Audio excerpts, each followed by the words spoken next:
Just roll with it. Cool. Alex, What's up? so topic for today, choosing the role that you want to play in your daily interactions with people. The Okay. question I have in relation to that has got to do with the importance of evaluating and assessing how you react in certain situations. And I just wanted to know from you what some of the daily rituals or practices that you implement in your life to make sure that you are intentionally choosing the role that you want to play with your personal relationship. Hmm. So I think so. If I understand correctly, it's generally like how you respond to your day-to-day life, how are you treating the people around you, how do you let events affect you? Like that's essentially where we're going with this question, right? 100%. Okay. So I think there's two big factors that drive how you're going to handle things. Um, the first is your emotional state that you're in. And the second is your principles and values and your beliefs about what's acceptable behavior, right? Um, the state is temporary, but the values is like a permanent thing, right? So the state can vary day to day, but the values is a permanent thing. So for me, I try and be very present and aware of how I'm feeling because I know that if I'm not feeling well, I'm going to respond in a different way to the world around me. And it's my responsibility to take care of how I'm feeling. So, Yeah. I think you said something the one time, and I'm paraphrasing you, so forgive me if I misquote you, but you said something like, fill up your cup first, Yeah. right? And I believe in that as well. You need to take care of yourself first so that you can be better for the people around you. So it's for me, it's simple, like going outside and walking in the morning to get some light and just be present in the world around me. It changes my mood dramatically. For Another sure. thing is making sure that I get enough sleep. If I don't sleep enough, I'm not a fun person to be around. So I know I need to take care of that. Okay, so that's temporary things, right? And then the second Yeah. thing is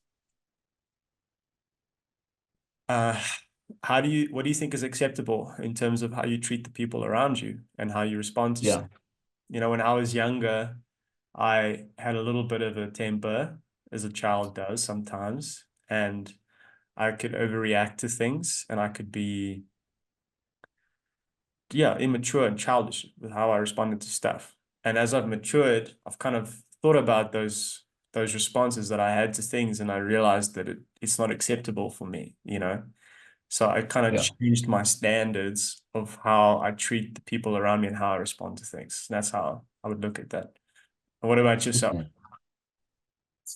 So for me, I mean, I must say I entirely agree with you with both the statements that you made there, but I do have another follow-up question for you. It's a bit of a scenario, but I think there's controlling how you feel, which is a very, which is strongly correlated to how you start your day and your daily rituals and practices. But Mm. in instances where, all things equal, you've done everything that you can to be in a great state, but the people around you are just not conducive for you to react in such a way that you would pride yourself of reacting. You know, what conscious steps do you take to make sure that you are still the better person or the more mature person in reacting to those people? Well, I like this question. So, well, for me, it starts on a belief. You are always responsible for your actions, regardless of how the people around you are behaving. No one can force you to lose control of yourself. No one can force you. It's always on you. Yeah. And that is a very empowering thing to believe because it takes everything and it puts you on your in your hands and in your shoulders. Okay, so then the second thing is again self-awareness, recognizing when you're becoming irritated or recognizing when your frustration is coming, and then regulating that emotion. And in real time, the way you regulate emotion is quite simple. You acknowledge it, you breathe, and you work through it. Don't pretend it's not there. It's there. but don't lash out. But again, no one's perfect. You are gonna find Mm. situations. You know, I love my family, but there's no one that can piss me off better than my family. And I'm sure everyone can relate to that, you know? So Yeah, I yeah, people give you lots of opportunities to practice. That's what I'd say. for Uh, sure, for sure, for sure. but yeah, so for me, it's like this, right? Before I even have situations like that, I imagine for myself how I would like to respond. How can I walk away from that scenario being proud of myself? And almost always, it's staying calm, being more committed to my state than the other person is, and regulating, you know. I said to a group of my friends the other day, um, has there ever been a time in your life where you losing your temper made something better? Didn't make you feel better, but I mean objectively made the situation better. And I'm willing to bet that almost always it never makes it better. I've never seen it make it better in any situation. So once you have that belief and that understanding, it's like, well, you feel kind of stupid if you lose your head, you know? Yeah, yeah, So yeah, that's my yeah, thing. Regulation, being present, taking responsibility for your emotional state and your reactions, not blaming other people, saying, oh, this person was so irritating and that's why I lost my head. It's like, no, you lost your head because you couldn't control yourself. That's yeah, weakness, you know? for sure, for sure. And I like how you mentioned there, like losing your head, right? I think gone are the days where losing your head is a strategic move to kind of like be in a certain position in a situation. Mm, So what I mean by that is that how people react to anger today is very different to how people used to react to anger in the past. And I mean, I'll use the work environment today as a good example, or even your kids or friends, family. yeah, You know, there was a time where anger would either dim down the approach of the other person speaking to you because they wanted to accommodate your anger. There sure. was a time when that used to happen a lot. And I use the work environment, right? Like there was a time, even in the schooling environment, where anger was a very strategic tool that was used to kind of uh, dictate who is in power. But now I think it's become the opposite. I think losing your cool actually puts you in a position of less power, right? Especially in interactions with people, I'll say that you care about, the people that you work with, people that you study with, people that you do anything with, because now losing your cool comes with almost a an association of actually you don't respect me, Mm, you know. And I like what you mentioned earlier on there about you know the people that can make you the angriest are those closest to you, right? I think in those interactions you get to understand that your anger doesn't help anything, right? Because when you lash out at those people, yeah. right? You can get to realize that maybe lashing out my anger, yes, did at a certain point put me in a position of power, but it's actually put me on the back foot and has created a distance between party A and party B. So yeah, for me, like staying in control or choosing to stay in control has a lot to do with not losing my cool. Yeah.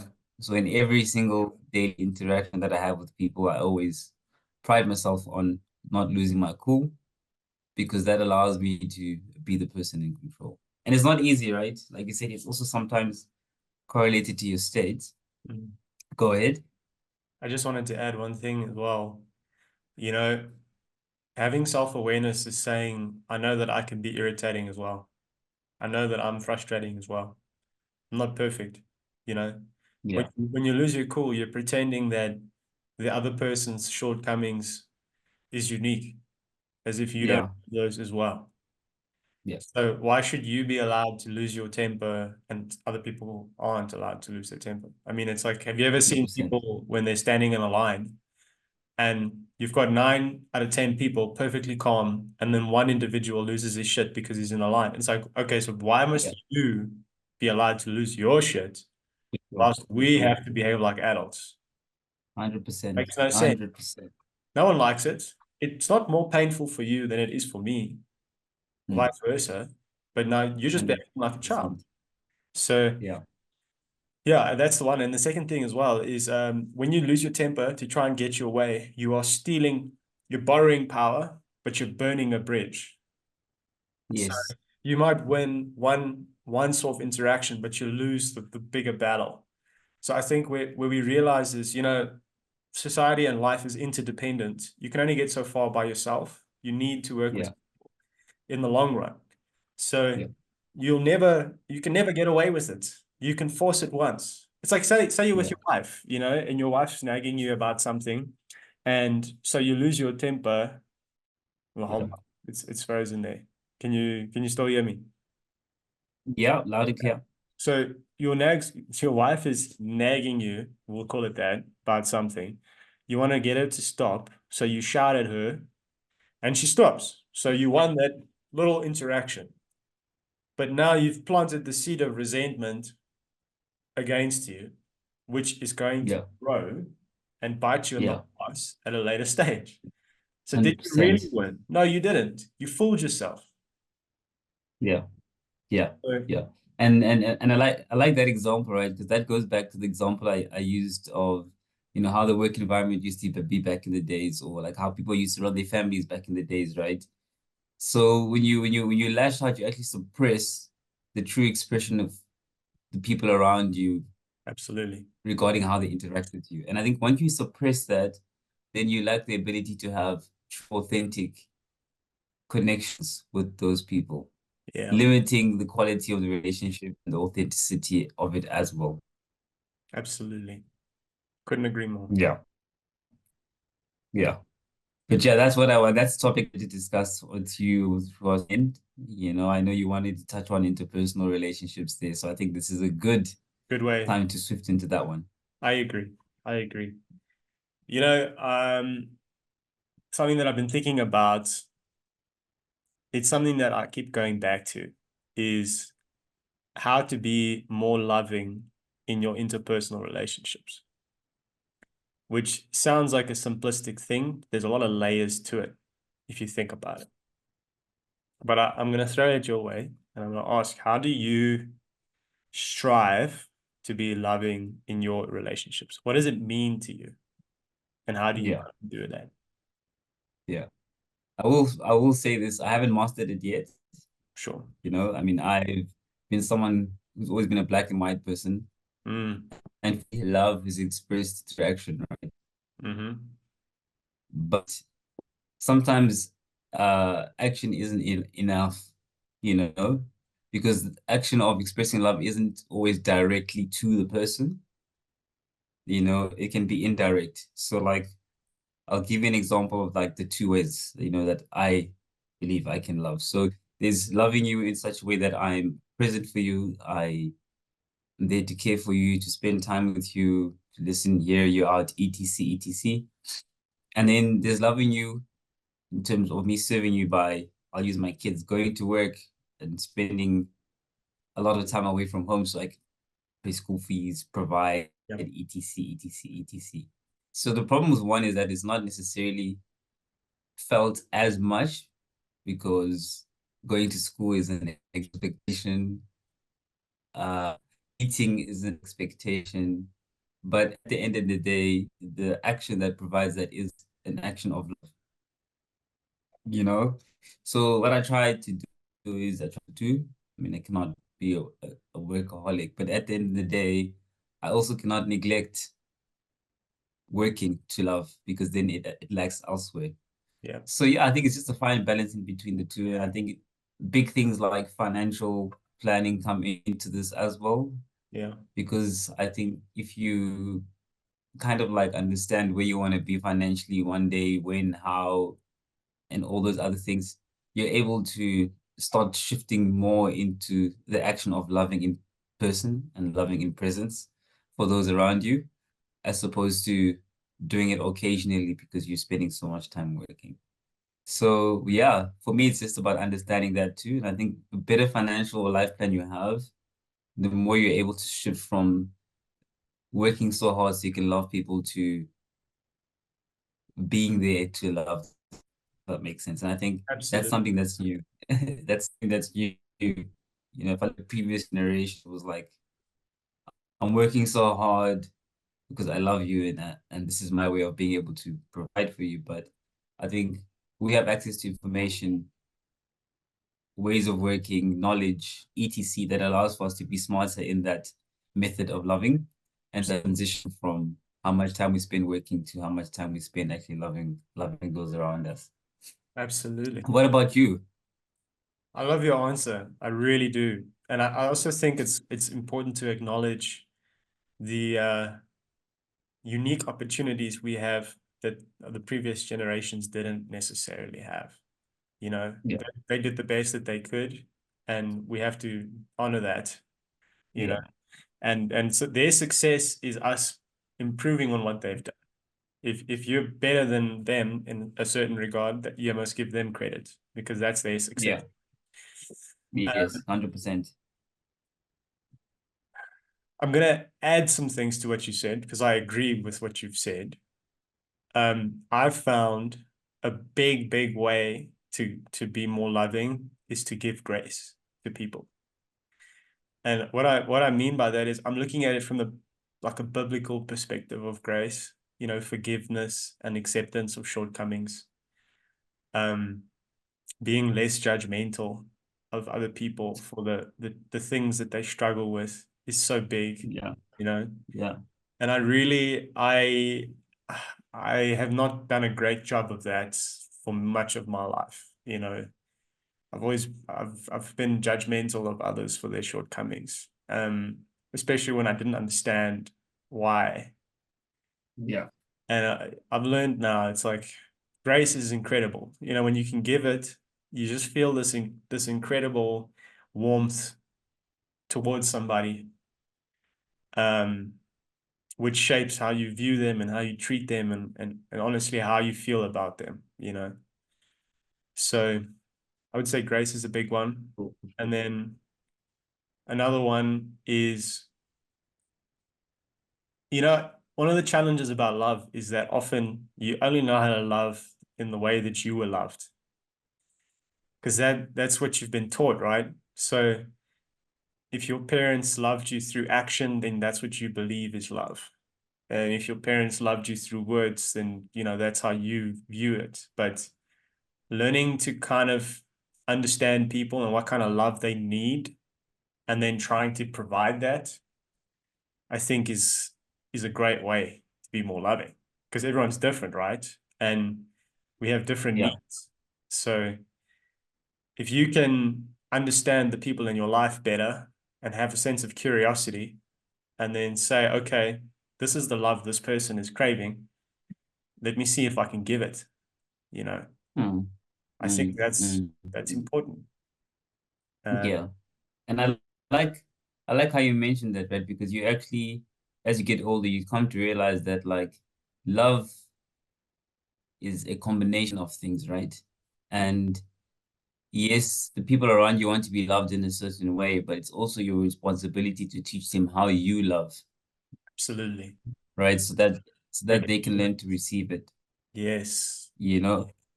An example I will use is like, for example, like I'll use me and my wife, you know, you know, for her and how she was brought up, love is like spending a lot of time together, Mm, all the time, as much time as possible, right? But in my family, it's like bursts of special moments, but after that, everyone go and work. If you love me, go and work. If you love us, go and work, go and serve yourself so that later on there's time, you right. know? So communicating that to my wife allowed for her to understand that this is also a way of me loving her and Absolutely. vice versa.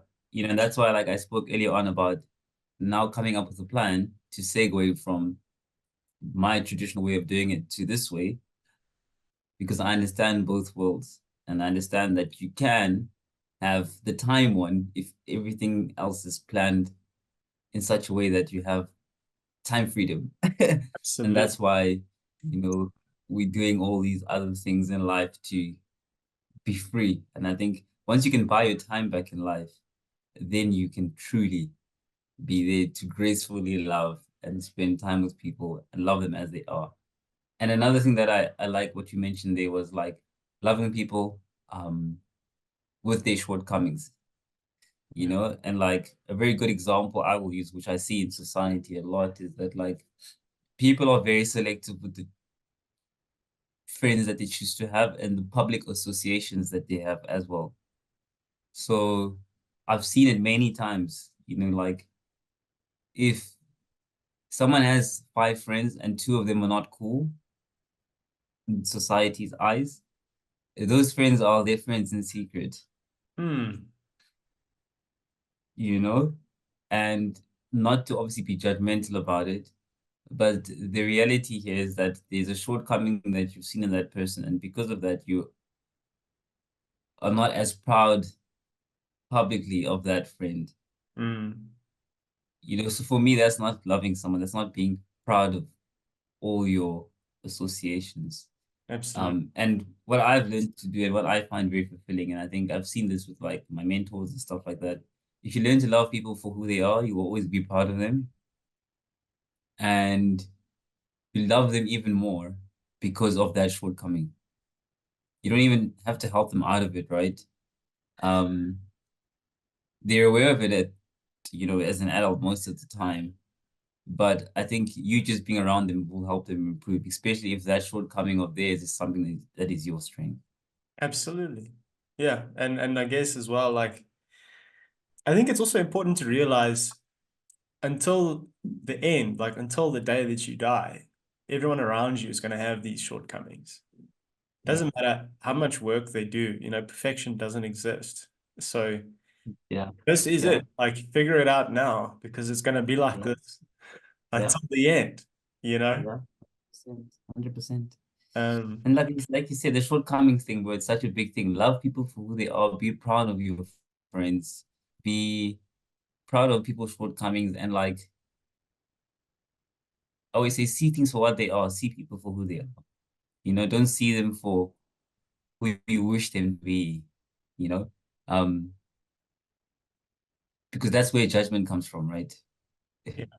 When you perceive people in such a way that you wish them to be, and then you experience them in a way that they're not.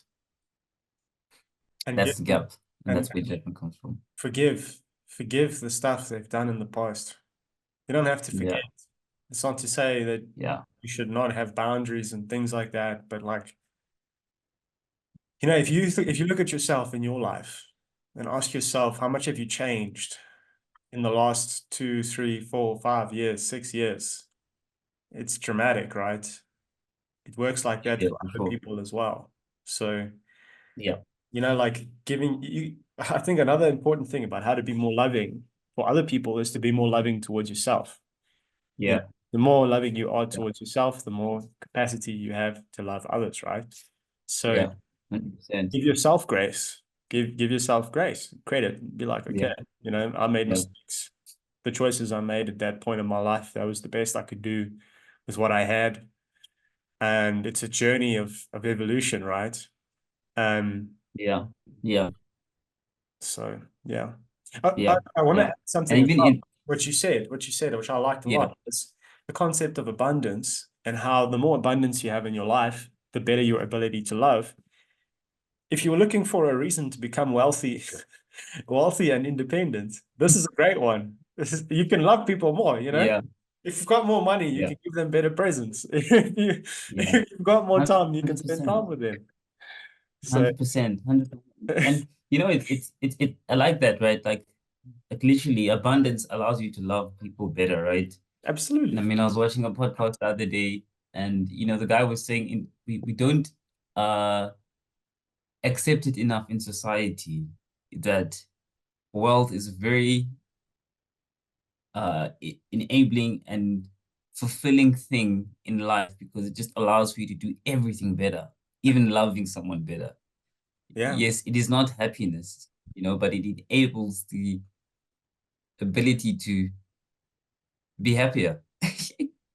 It enables the ability to enjoy suffering. It enables the ability to connect, irregardless of how good or how bad life is going with people around you. So, in actual sense, if you truly love yourself and those around you, you will dedicate yourself to loving toil, to work,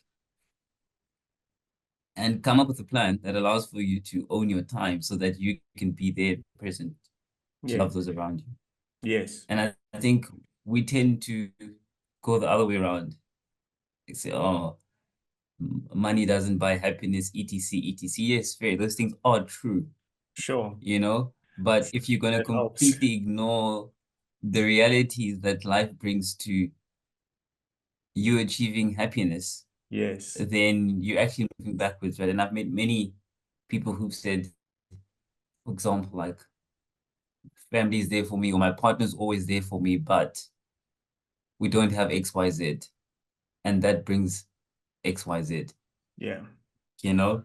So it's very tricky, subject to discuss because also sometimes it's situational. It's something that you cannot come out of, right? Mm. Because of circumstances and history. But I do believe chasing abundance, like you said, striving for more and having a plan to achieve it allows for you overall in the long run to be more loving. Yes. I would add something there. I think wealth, all it does is it just takes what you have and what you are, and it scales it to a broader level.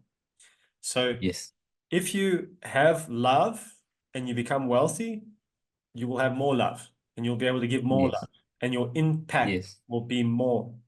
But if you have negative emotion, conflict, jealousy, all of these things, the more wealthy you become, the more that's going to scale.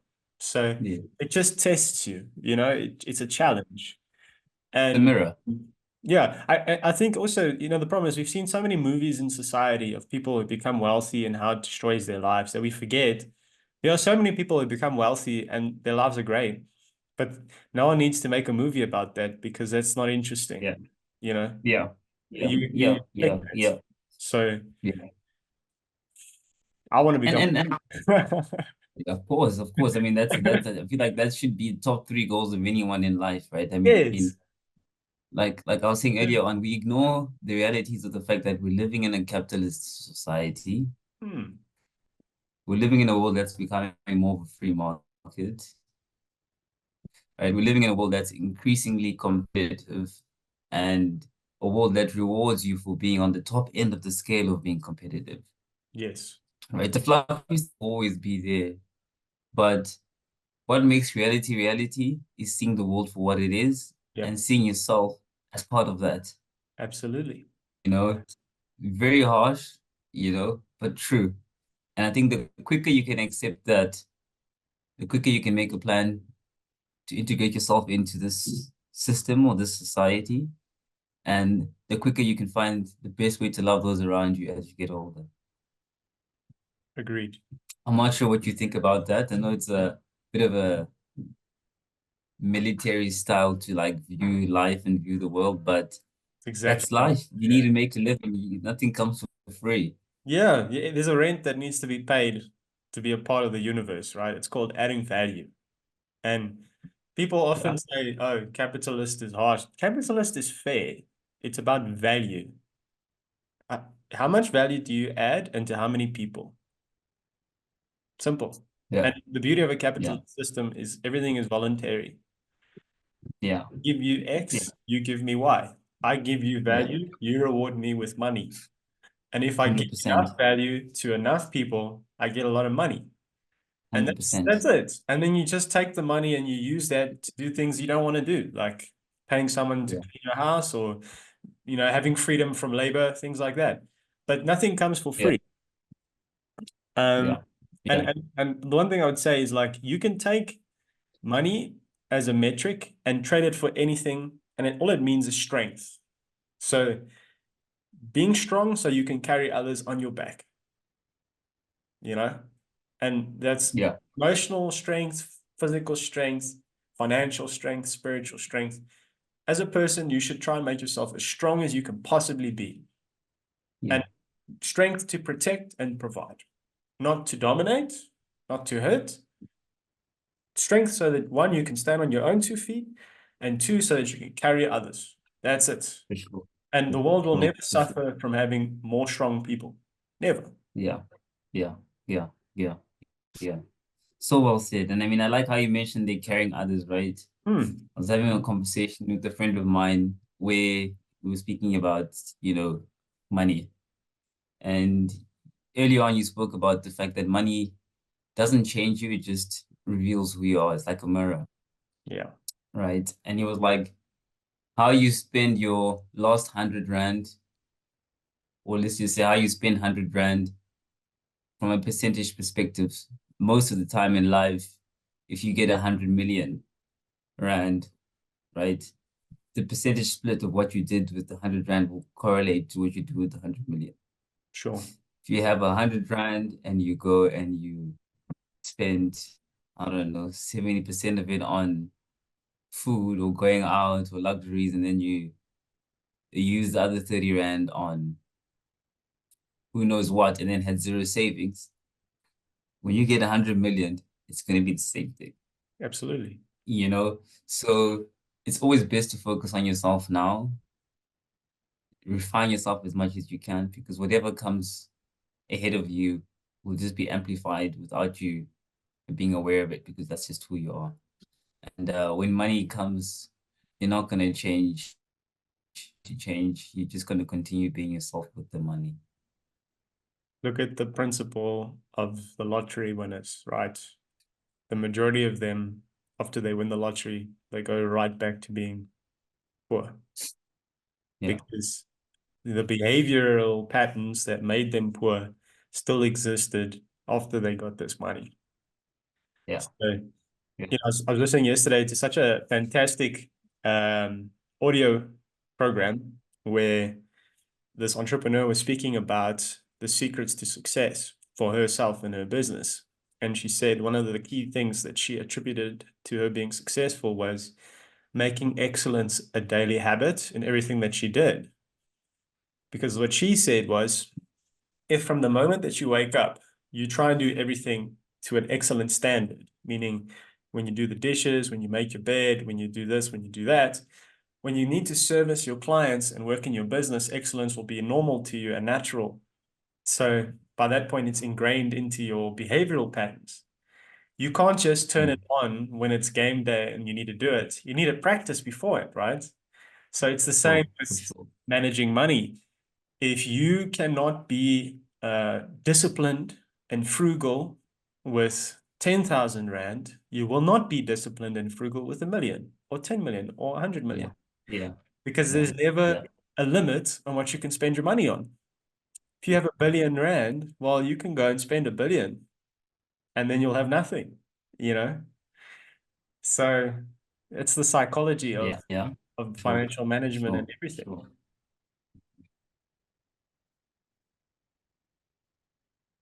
And Luca always says money is energy, Mm, and the energy of money is determined by this your flow, your state, who you are, your being.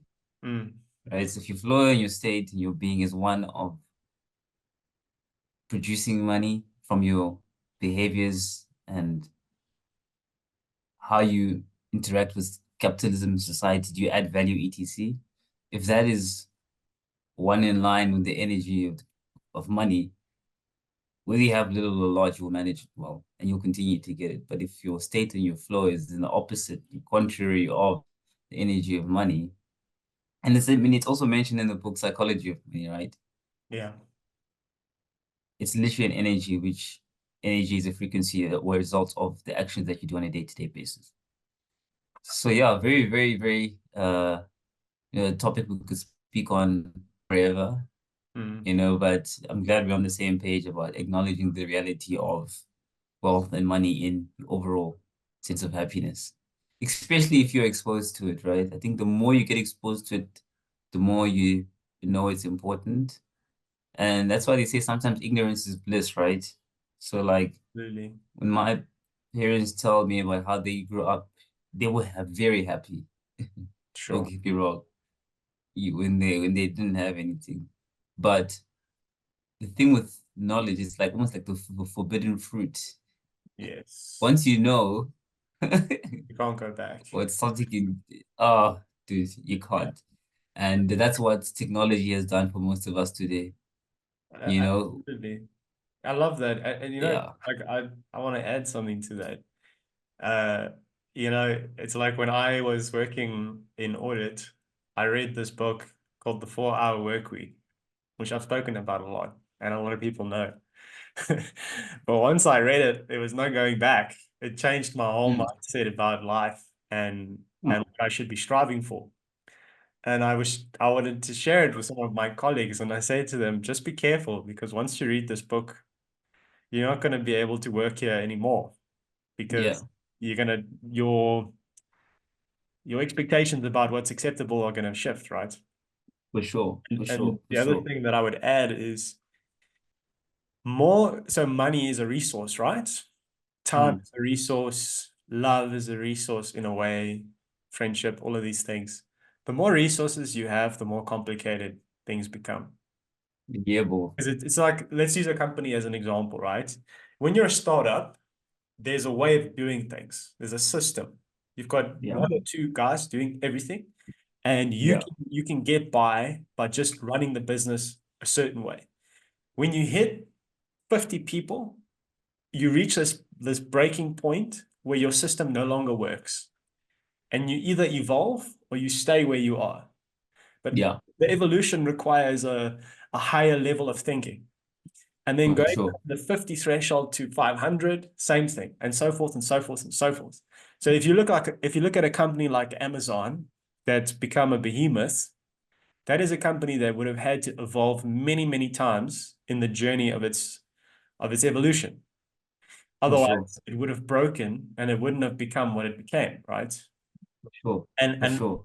people are the same, like same with money, same with imagine having 10 girlfriends. You must know, managing 10 girlfriends Yeah, and managing one girlfriend is not the same. You'll have to have a different 100%, system. So 100%. it sounds nice in theory, but good luck actually doing it in practice. For sure. Self-destruction at its peak, eh? Absolutely. Yeah, yeah, yeah, yeah, Absolutely. yeah, yeah.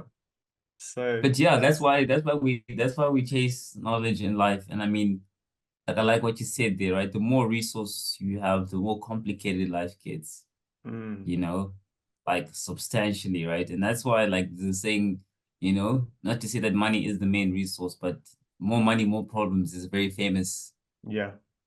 slogan, Yeah, of course. right?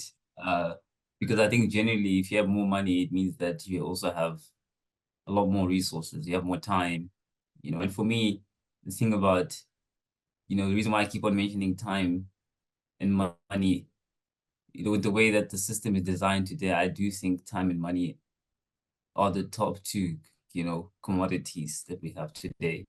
Yeah. And I think if you're very clever in life, you will try to not see them as equal. I think if you believe that time is money, then you will work like a racehorse. Yes. Yes. It's not value driven, it's more like output driven type mentality, you know? And I think the smart thing to do is like, how do you make the value you give money? And through the value that you give money, get back time. Absolutely. I think an easy way to do that is I've heard this from a lot of my friends that are small business owners and entrepreneurs, where they would say to themselves, okay, how much can I earn with an hour of my time Give more. if I was working on my business? And then they'd say, okay, Yes. let's say per month I make 100,000 Rand. You divide that by what you would do in an average working week, and then you get an hourly rate. Let's Yeah. just say Yeah. 2,500 as a ballpark Yeah. figure. Would you be willing to spend 2,500 Rand for somebody else to do this so that you don't have to do it? Yeah. That's the psychology, right? For sure. because you For sure. cannot, you can buy back time by using leverage and delegation. Yes, And 100%. when you're starting and you don't have money, you have to spend time to get money. But as soon as you start earning money, Yeah, it makes more sense to spend money to get time back, right? That's why you find 100% millionaires value. and billionaires that'll fly private, which to the average person sounds ridiculous. But when they look at how much time they save flying private and also how much, again, energy is also a resource, right? Energy is a big resource. Yeah, bro. So if you're Yeah, flying private and you actually get to rest properly, the state that you're in gets maintained properly, you have meetings on the plane with business associates, etc., etc. yeah, All of these things start to change the decision-making process, right? yeah, yeah, yeah. And that's why I said earlier on that, like, if you have the mentality that time is money, Mm, then you work like a racehorse. You know, and I like the concept that you use there, right? Of private jet and having meetings with associates, resting well, etc., etc., etc. All that is value driven, right? Buying your time back so that you can use it in such a way that it revitalizes all the resources that you have at hand, absolutely. rather than you using all your time to make more money. You rather use the money to give you more time so that you can keep on at the rate that you are working at. Absolutely.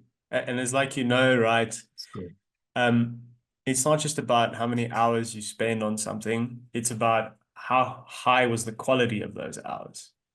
When you yeah, outcome driven, you know that 2 hours in the morning before anybody wakes up is not the same as 2 hours in the afternoon when you're tired. These hours yeah, are different. sure, So like there's for so sure, many things for sure. that feature in the decision making when it comes to these things. And it's very cool when you realize as you keep progressing and leveling up in life, the scale and the just the level that people are thinking at, you know, they're really Yeah, playing at a high level. And yeah. it's really cool. And I like what you said, they're playing at a higher level, right? Because I think one of the ultimate questions I always ask myself every day, like, how do you how do you create your life in such a way that you rest and play at the same time, Mm, mm, right? How do you turn work into play? mm. And you turn work into play by managing your resources in such a way that you almost become like a self-sufficient, self-charging system, you know? And I'll go back to this concept that you just used right now of why multi-millionaires choose to fly private, because he's resting on the plane, he's having a good time, he's having a meeting with his associates, and he gets to catch a nap, probably Absolutely. also run on a treadmill, Yeah. land, and literally just continue as if nothing had happened in terms of him traveling. Yeah. No You know, so it's customers, almost like no lines, no bag. exactly, e- exactly. So like he's charging himself. It's almost like a Tesla. I'll use a Tesla, not even a Tesla, but a self-charging car. Yeah. Something that charges itself as it runs. Right. Even self-driving cars. That's what you want to create for yourself. You throw the Yes, AI in there, 100%. having a chauffeur or a limousine or things like that. You know how to drive, but you know Yeah, that you need to actually focus on other things. So 100%, 100%. So I think yeah, if that's something we can all aim to strive for, and that's something that I would love for us to discuss in one of the coming episodes, like self-sufficiency, the concept of self-sufficiency, you know, um, in life, in finances, in your relationships, etc. So that you can do more, you can love more, and you can produce more is, absolutely. I think, a fundamental concept that adds to your overall happiness of life. Absolutely. All right. I think this is a great place to wrap it up. This was a good episode. Yeah, Yeah. yeah. Thank you very much for all the Thank you, my that brother. you did. Really appreciate it. And yeah, everybody, we'll see you next time.